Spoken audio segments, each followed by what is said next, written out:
ஆண்டவராகிய இயேசு கிறிஸ்துவின் நாமத்தில் காலை வாழ்த்துக்கள்.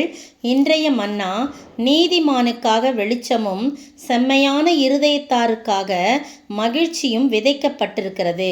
சங்கீதம் 97 வசனம் 11. எத்தனை அருமையான வார்த்தை பாருங்க. எந்த ஒரு மனிதன் நீதிமானாய் இருக்கிறானோ அவன் வாழ்க்கையிலே இருள் இல்லையாம், வெளிச்சம் காணப்படுகிறதாம். செம்மையான இருதயம் உள்ளவர்களுக்கு மகிழ்ச்சியும் விதைக்கப்பட்டிருக்கிறது. அப்போ நீதிமானுக்காக வெளிச்சம் விதைக்கப்பட்டிருக்கிறது, செம்மையான இருதயத்தாருக்காக மகிழ்ச்சியும் விதைக்கப்பட்டிருக்கிறது. எத்தனை ஒரு சந்தோஷமான காரியம்.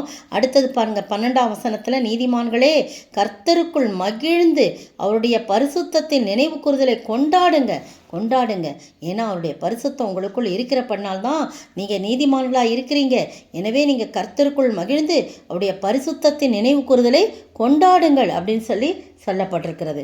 பார்த்திங்கன்னா இந்த சங்கீதத்துலேயும் நீதிமொழிகளையும் பார்த்திங்கன்னா துன்மார்க்கன், நீதிமான், செம்மையானவன் அப்படி சொல்லிட்டு ஒன்று ஒன்றா போட்டிருக்கோம். ஆப்போசிட்டாக உள்ள குணாதிசயங்கள் உள்ளதும் போட்டிருக்கோம், சேம் கேரக்டர் உள்ளவங்களுக்கும் போட்டிருக்கோம். பார்த்திங்கன்னா நல்லா அந்த வார்த்தைகள்லாம் ரொம்ப அற்புதமாக அதிசயமாக இருக்கும். துன்மார்க்கரோ அப்படின்னு வரும், துன்மார்க்கருக்கோ என்ன வரும் அப்படின்றதெல்லாம் போட்டிருக்கோம். இன்றைக்கு நமக்கு அது வேண்டாம். நீதிமானுக்காக வெளிச்சம் இருக்குது, செம்மையான இருதயத்திற்கு மகிழ்ச்சி விதைக்கப்படும். நீங்களும் நானும் நீதிமான்களாய் செம்மையான இருதயமுள்ள வாழ ஆண்டவரிடத்திலே நம்மை அர்ப்பணிக்க வேண்டும். சங்கீதம் 34:19 கூட ஒரு வசனம் இருக்குது. சங்கீதம் 34:19 வாசிக்கிறேன் பாருங்க. நீதிமானுக்கு வரும் துன்பங்கள் அநேகமாயிருக்கும், கர்த்தர் அவைகள் எல்லாவற்றிலும் நின்று அவனை விடுவிப்பார் அப்படின்னு சொல்லி போடப்படுது. அவனுக்கு நிறைய துன்பங்கள் தான் வரும். நல்ல சொஃபிஸ்டிகேட்டட் லைஃப்பில் இருப்பான்லாம் சொல்ல முடியாது. அவனுக்கு நிறைய துன்பங்கள் வரும். ஆனால் அதே நேரத்தில் அந்த துன்பத்திலிருந்து அவர் விடுவித்து காத்து கொள்வார் அப்படின்னு சொல்லி போடப்பட்டிருக்கு. அநேகமாக இருக்கும், நீதிமானுக்கு வரும் துன்பம் அநேகமாக இருக்கும். ஆனால் கர்த்தர் அவர்கள் எல்லாவற்றிலிருந்தும் நின்று அவர் கூடவே நின்று அவரை விடுவிப்பார் அப்படின்னு சொல்லி போடப்பட்டிருக்கு. நீதிமொழிகள் 12:21 பார்த்தீங்கன்னா அங்கேயே ஒரு வசனம் சொல்லப்பட்டிருக்கு. நான் வாசிக்கிறேன். 12:21. நீதிமானுக்கு ஒரு கேடும் வராது, துன்மார்க்கரோ தீமையினால் நிறையப்படுவார்கள். அது நமக்கு வேண்டாம். நீதிமானுக்கு ஒரு கேடும் வராது அப்படின்னு சொல்லி. காரணம், அவருக்கு என்ன இருக்குது? வெளிச்சம் இருக்குது, ஆண்டவருடைய வெளிச்சம் இருக்குது. அப்புறம் 26ஆம் வசனம், நீதிமான் தன் அயலானை பார்க்கிலும் மேன்மை உள்ளவன் அப்படின்னு சொல்லப்பட்டிருக்கு. நிறைய காரியம் நீதிமானை குறித்து சொல்லப்பட்டிருக்கு. அதில் ஒரு புக்கு ஃபுல்லாக எழுதுனா கூட அது பத்தாது. அதே 12ஆம் அதிகாரம் 5ஆம் வசனத்தில் நீதிமானுடைய நினைவுகள் நியாயமானவைகளாக இருக்கும் அப்படின்னு சொல்லி போடப்பட்டிருக்கிறது. எனவே நீங்களும் நானும் நியாயமான இருதயத்தை உடையவர்களாய், நினைவுகள் உடையவர்களாய், நம்ம மற்றவர்களை காட்டிலும் நாம் மேன்மை உள்ளவர்களாய் காணப்படுறோம். நீதிமானுக்கு ஒரு கேடும் வரக்கூடாது என்றால் நாம் நீதிமான்களாய், கர்த்தருக்கு பிரியமானவர்களாய், கர்த்தருக்குள் மகிழ்ந்து அவருடைய பரிசுத்தத்தை காத்து கொண்டு உத்தம செம்மையான இருதயமுள்ள வாழ ஆண்டவர் கிருபை செய்வார். பாருங்க, 1 ராஜாக்கள் 2 நாளாகமும் 14ஆம் அதிகாரத்தில் ஆசா என்பவனை குறித்து சொல்லப்படுது. ஆசா தன் வாழ்க்கையில் எப்படி இருந்தான்? நல்ல உத்தமனாய் செம்மையானவனாய் இருந்தான் என்று சொல்லி போடப்பட்டிருக்குது. நன்மை பாருங்க, 14ஆம் அதிகாரம் 2ஆம் வசனம். ஆசா தன் தேவனாகிய கர்த்தரின் பார்வைக்கு நன்மையும் செம்மையுமானதை செய்தான்.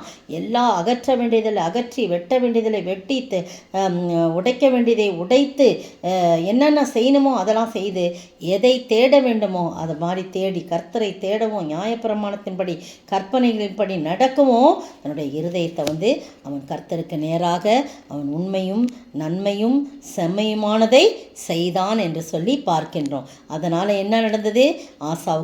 ஆசா காலங்களிலே நல்ல அமைதல் இருந்தது. அமைதலாக இருக்கும்போது அவர்கள் அரண்களையும் பட்டணங்களையும் கட்டி நல்லா இருந்தாங்க.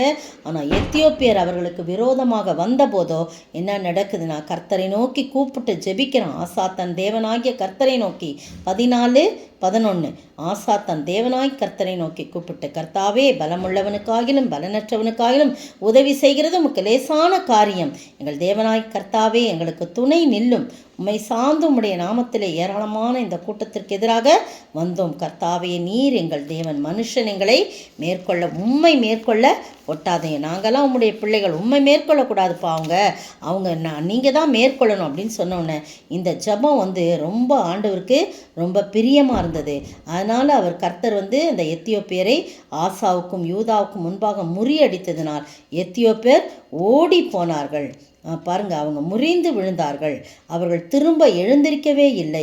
அவர்கள் நொறுங்கி போனார்கள் என்று பலம் கொள்ளாதபடிக்கு அவர்கள் முறிந்து விழுந்தார்கள் சொல்லி போடப்பட்டிருக்கு. இந்த அருமையான வேளையில் நீதிமானுக்கு எப்பவும் வெளிச்சம், செம்மையான இருதயத்தாருக்கு மகிழ்ச்சி விதைக்கப்பட்டிருக்குது என்ற வார்த்தையின்படி உங்களுக்காகவும் எனக்காகவும் வெளிச்சமாகிய ஆண்டவர் உதித்திருக்கிறார். அது மட்டும் இல்லை, மகிழ்ச்சி என்னும் அந்த சந்தோஷமான செய்தி நம் இருதயத்துக்குள் விதைக்கப்பட்டிருக்குது. அப்படிப்பட்ட ஆசீர்வாதத்தை நாம் பெற்று வாழ ஆண்டவர் தாமே கிருபை செய்வாராக.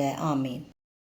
நீதிமானின் சீரசின் மேல் நித்திய ஆசீர் வந்திறங்குமே, கிருபை நன்மைகள் தொடருமே, கேட்பது கிடைக்குமே. கிருபை நன்மைகள் தொடருமே, கேட்பது கிடைக்குமே. ஸ்தோத்தரிக்கிற ஆண்டவரே, துதிக்கிற ராஜா, வாழ்த்துகிற வணங்கிறப்பா. நீதிமான் மேல் ஆண்டவரே வெளிச்சம் உதிக்கும், விதைக்கப்பட்டிருக்குன்னு சொல்லப்பட்டிருக்கிறது. செம்மையான இருதயத்தவர்களுக்கு மகிழ்ச்சி விதைக்கப்பட்டிருக்குன்னு சொல்லியிருக்குது. ஆண்டவரே, நாங்களும் நீதிமான்களாய் செம்மையானவர்களாய் உமக்கு முன்பாக வாழவும், அதன் மூலம் உடைய நித்திய வெளிச்சம் எங்களிலே மிளிர செய்யவும், ஆண்டவரே உம்முடைய மகிழ்ச்சி எங்களுடைய தலைமையில் இருக்கவும் ஆண்டவரே நீர் கிருபை செய்வனுமாய் ஜெபிக்கிறோம். இயேசுவின் மூலம் ஜெபிக்கிறேன் பிதாவே, ஆமேன். நேற்றைய பதில், நீர் கோபத்தோடே பூமியில் நடந்தீர், உக்கிரத்தோடே ஜாதிகளை போரடித்தீர். ஆபகுக் 3:12. இன்றைய கேள்வி, எது எப்படியாகி சமுத்திரத்திற்குள் உமது எதோடே எப்படி போனீர்?